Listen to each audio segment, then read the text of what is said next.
This week, Parliament shortlisted 3 candidates for its annual Sakharov Prize for Human Rights and Freedom of Thought. The EPP candidate, Russian NGO MEMORIal, was amongst those selected. We talked to Mr. Saryusz-Wolski, the Polish MEP who proposed the organisation, about the group's choice. It's to the highest degree fulfills all the criteria: defence of human rights, freedom of expression and democracy. It covers 8 countries, so it's wide in action. It groups people of extremely great courage who are ready, and they prove it, to sacrifice their life for the cause. MEMORIal is an international historical and civil rights society that operates in a number of post-Soviet states.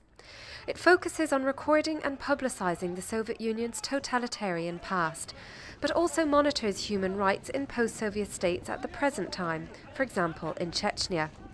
It has built huge public archives drawing international attention to political repression, and supports forced migrants both financially and providing legal advice.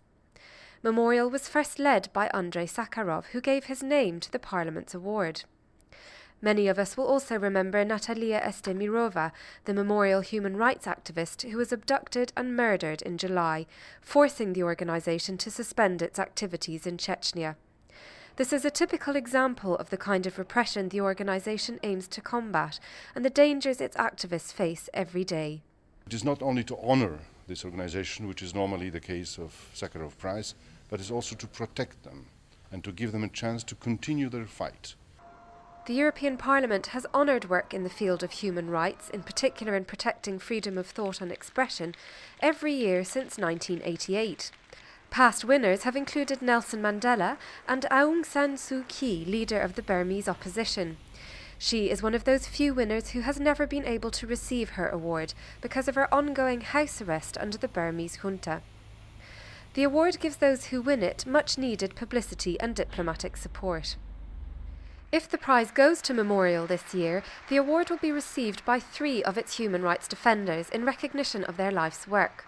Sergei Kovalev founded the first Soviet human rights organisation and was one of the initiators of MEMORIal. Lyudmila Mikhailovna Alexeyeva has campaigned for fair trials for arrested dissidents since the 1960s. And Oleg Orlov, the current chair of MEMORIal, who was himself abducted and beaten in Ingushetia in 2007. The shortlist of candidates will now go to the Conference of Presidents, who will choose a winner on the 22nd of October.